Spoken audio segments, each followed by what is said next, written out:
Finale di stagione, è tempo di bilanci ovviamente e come al solito su Passione Inter cerchiamo di ospitare chi come noi respira calcio e Inter soprattutto davvero ogni giorno. Con me questa volta c'è Manuela Meleleo che per chi ci segue da YouTube troverete ovviamente col link al suo canale YouTube Manuelina. Intanto Manuela, benvenuta e grazie soprattutto per la tua disponibilità. Grazie a voi e a te Lorenzo per l'invito. Sono molto contenta di essere qui con voi perché Passione Inter rappresenta esattamente quello che provo. Cioè, condividiamo questa grande Eh, passione che in alcuni momenti, ecco, ci eh, porta anche a vivere dei momenti difficili come quello del post vittoria dello scudetto da parte del Milan. Parto da sì. qui. Io sto rosicando tantissimo, non so tu. Io tantissimo, ma perché ce l'hanno proprio scucito dal petto e io pensavo, non ero convinta, non ero sicura perché poi nel calcio figurati di sicurezze ce ne sono ben poche, però a un certo punto della stagione mi son detta: "Okay, ce la possiamo fare anche quest'anno", quindi un pochino avevo pregustato questa seconda stella. Poi purtroppo le cose si sono complicate e poi alla fine, non è arrivata. Però secondo me per la rosa che abbiamo, per le altre squadre, per il livello di competitività, per me l'Inter ce la poteva fare, quindi purtroppo non è arrivato. Ecco, quindi questo dal tuo punto di vista, visto che in questi giorni anche sui tuoi canali stai facendo dei bilanci stagionali e invito ovviamente a recuperarli a chi ci sta seguendo qui, ehm, questo il fatto che lo scudetto sia andato al Milan e che quindi l'Inter abbia fallito l'obiettivo scudetto centrando le 2 i 2 trofei, l'8avo di Champions, eccetera, eccetera, quanto va a ad incrinare il tuo voto sulla stagione? Qual è un po' anche il tuo voto a questa stagione?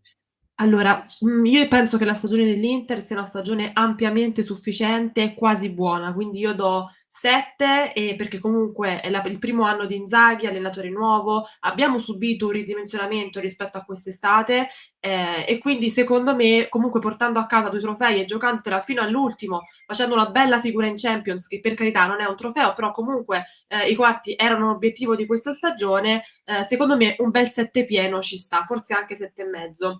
Io forse, qui sono un po' tanti interisti magari non concorderanno con me. Per me anche quest'anno è vero che abbiamo subito il dimensionamento, però nonostante tutto il nostro obiettivo rimaneva comunque, come dicevo prima, la seconda stella. Quindi Mh. è comunque un obiettivo non raggiunto, cioè adesso vanno bene, la Coppa Italia e la Supercoppa che abbiamo portato a casa, però, secondo me il primo obiettivo doveva essere quello lì. Quindi abbiamo, sbagliato un po' tante cose in quei 2 mesi in cui abbiamo fatto 7 punti, il calendario non ci ha aiutato, sicuramente tante giustificazioni, però l'Inter lì poteva fare qualcosina in più. Quindi c'è tanto rammarico, per me era la nostra portata e quindi non posso dare 10 né 9, però la stagione comunque ripeto è ampiamente sufficiente, ed è quasi buona perché comunque portiamo a casa 2 trofei che non erano per niente scontati, quindi di questo son veramente contenta. E allora da questo punto di vista sei d'accordo con Inzaghi che lui tra le tante partite avrebbe rigiocato quella contro il Liverpool, oppure tu c'è un'altra partita che magari avresti voluto rigiocare?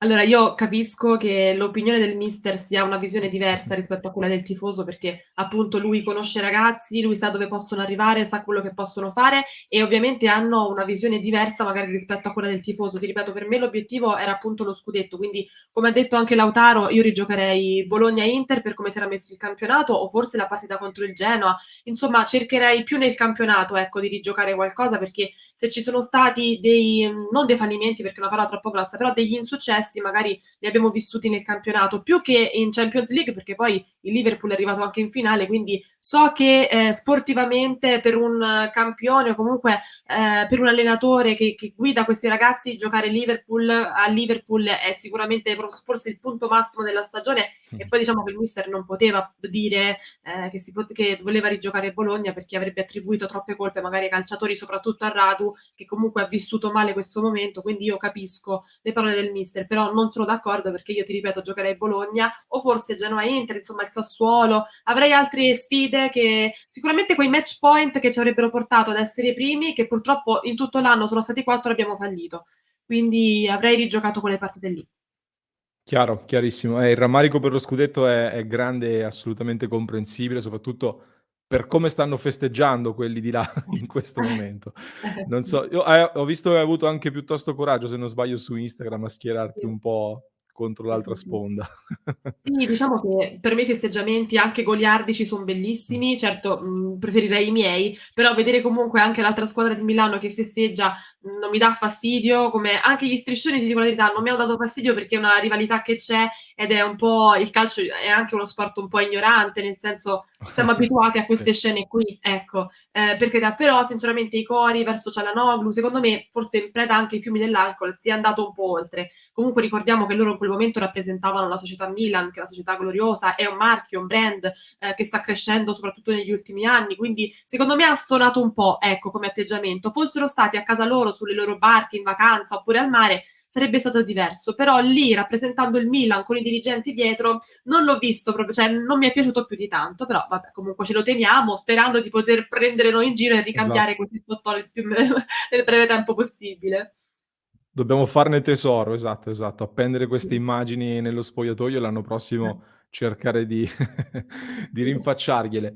Hai parlato anche di Inzaghi, volevo sapere un po' la tua opinione su questa sua prima annata. La prima fuori dalla Lazio, si confronta con una grande piazza come quella dell'Inter, raccoglie un'eredità, da Antonio Conte con un mercato, ecco, che qualche complicazione, soprattutto all'inizio, gliel'ha creata, però tutto sommato com'è stata secondo te la sua stagione?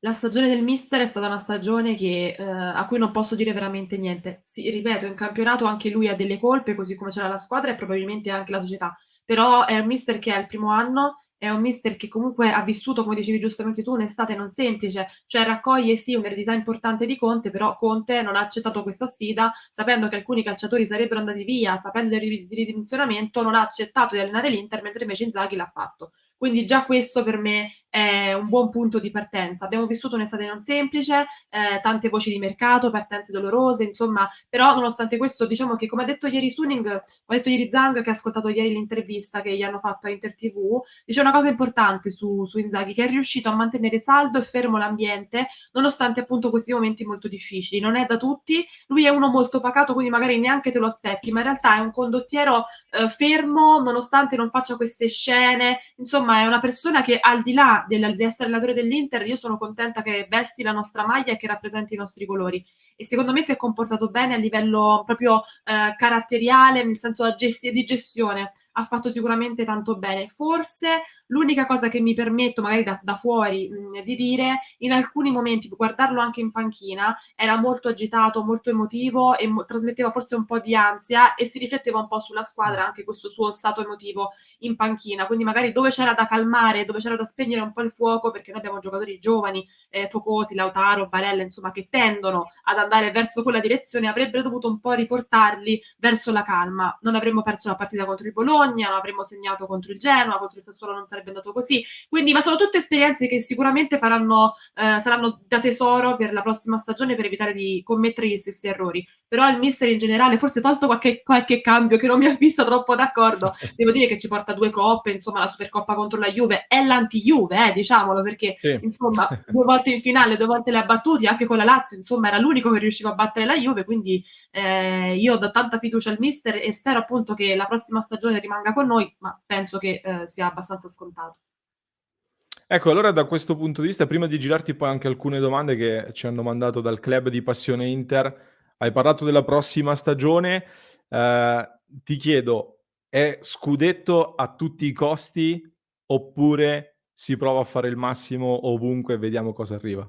Allora, lo dicevo anche nelle mie storie Instagram oggi questo argomento qui, secondo me deve essere scudetto a tutti i costi, perché Mh, l'abbiamo vinto l'anno scorso, quest'anno c'è sfuggito per 2 punti, insomma per anche un po' per episodi, perché diciamo, insomma, è stata condizionata questa stagione anche un po' da episodi oltre che da errori, che poi magari analizzeremo. Però detto questo, l'anno prossimo per me si è parlato di aprire un ciclo, quindi insomma sì, sono arrivate 2 coppe, però la coppa più importante che è la coppa perché secondo me adesso è facile nascondersi e dire: "No, però il campionato", no, io resto ferma della mia idea che il nostro obiettivo, l'ha detto anche Marotta, era il campionato e l'anno prossimo deve essere il campionato. È chiaro che quando hai un Lukaku, Hakimi, spendi tanti milioni, sei in espansione come azienda, prendi Conte come allenatore, puoi permetterti quei soldi lì, è chiaro che è un obiettivo un po' più scontato rispetto a quando ci provi, però la parola provare a me non piace più di tanto. Secondo me quello deve essere il nostro obiettivo. Poi dovesse arrivare bene come 2 anni fa, se come quest'anno non dovesse arrivare ragazzi, non fa niente, però proviamoci assolutamente perché,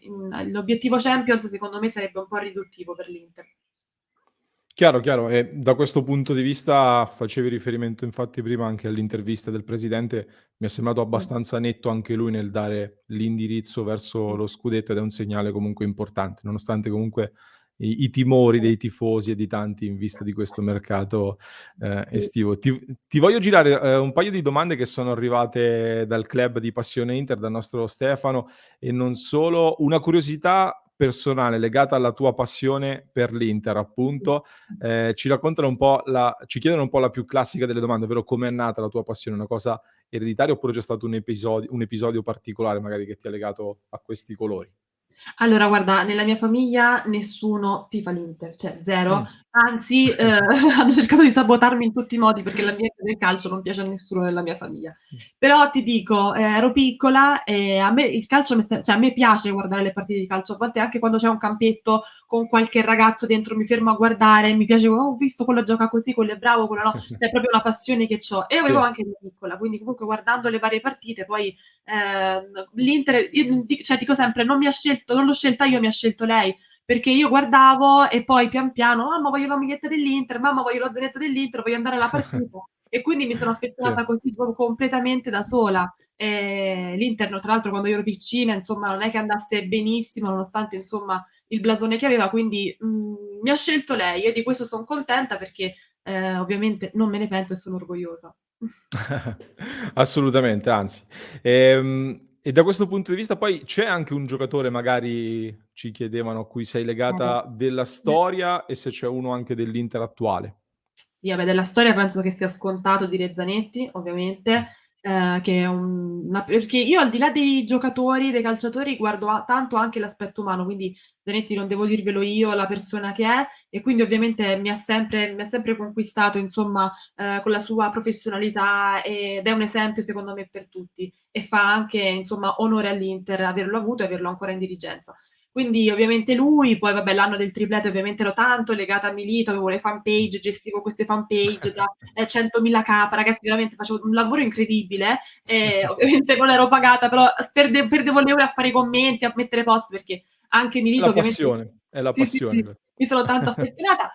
Quest'anno dopo l'anno scorso quando è partito Lukaku ho detto: "Non mi affeziono più, basta, è la volta buona che cresco che non mi affeziono." Però in realtà devo dire che, Lautaro, ragazzi, ho proprio un debole dal punto di vista proprio sportivo, perché anche quando le cose non andavano bene, sinceramente anche sui social ho sempre combattuto contro tutti, dategli tempo, e quindi adesso comunque le ultime partite mi hanno dato anche ragione. Lautaro secondo me all'Inter ci tiene ed è veramente il giocatore che l'ultimo giocatore che vorrei veder partire quest'estate, e con lui anche Skriniar perché, anche Skriniar secondo me dovrebbe essere il capitano proprio dell'Inter, perché quest'anno ha fatto una stagione pazzesca, ne ha sbagliate veramente poche, e ritengo che anche lui a livello proprio personale e professionale sia esemplare, quindi Skriniar e Lautaro quest'anno sono tra i miei preferiti.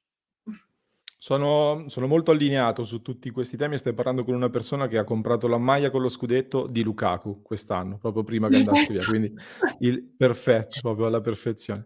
Ti faccio l'ultima domanda allora che ci arriva da una ragazza invece, Ah, che ti gira una curiosità un po' particolare, perché ci sì, ha chiesto se te la senti di darle un consiglio ad una sì. ragazza che vorrebbe intraprendere un po' il tuo percorso sui social, in particolare nel mondo del calcio.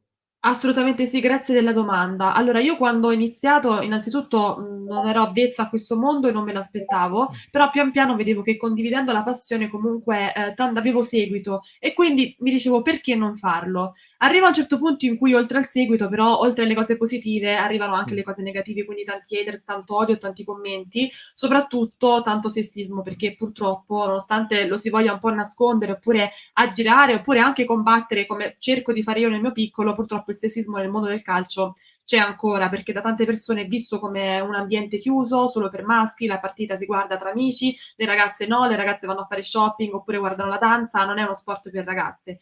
E quindi devo dire che, insisti, quindi anche quando ti fanno commenti negativi oppure ti dicono: "Vai a cucinare queste cose qui becere", non le leggere nemmeno, anzi fa che siano comunque la tua forza perché, di soddisfazioni poi ne avrai. E l'unico consiglio che do è di, insomma, farsi seguire senza cadere troppo nei cliché, cioè uno può essere una bella ragazza, può avere un aspetto carino, può parlare di calcio, quindi l'una non esclude l'altro, quindi non è detto che una bella immagine non possa essere anche supportata da competenza, poi ovviamente si sbaglia, si fanno errori, si dicono cose che, ma quello lo dicono tutti, maschi e femmine. Quindi mi raccomando, sii te stessa. Poi se piaci, piaci, se non piaci, vuol dire che probabilmente non è quella la tua strada. Molto, molto bello come messaggio e aspettiamo poi nei commenti le risposte anche delle ragazze interiste e non solo Mh. che ci seguono. Son tante Manuela, ultimamente, Devo dire che anche come? allo stadio son Ah, tante le ragazze interiste, anche allo stadio questa cosa mi piace tantissimo perché io quando ho iniziato ero una delle uniche che si è mh. buttata in questo mondo e mi fa piacere che adesso tante ragazze trovino coraggio, nel senso lo facciano anche loro, perché ti ripeto non è semplice. Sì, sì, sì, me lo immagino, me lo immagino. Vedo già i commenti che ricevo io, quindi, Ecco. ehm, posso immaginare. Manuela, ti ringrazio tantissimo per il tuo tempo e per aver condiviso con noi tutta questa passione per l'Inter, ovviamente. Grazie Grazie a Manuela. voi, grazie a chi ci ha seguito, grazie a te, mi sono trovata veramente molto bene e complimenti per il lavoro che svolgete. So che, insomma, richiede tempo e sacrifici, quindi bravi a tutti. Grazie, grazie di cuore. Ringraziamo allora Manuela Meleleo, vi lascio come dicevo anche i riferimenti e i link ai social in descrizione a questo episodio di oggi. Se ci avete seguito fino a questo punto fatecelo sapere come sempre con l'emoji del pollice alzato. Vi ricordo poi passioneinter.club per entrare a far parte del club di Passione Inter e qui al lato vi lascio, per chi ci sta seguendo da YouTube, il nostro video in cui abbiamo analizzato l'intervista al presidente Steven Zang di cui abbiamo parlato proprio con Emanuele all'interno di questa chiacchierata e quindi mi raccomando, se non l'avete ancora visto, se non l'avete ancora recuperato, ve lo lascio qui.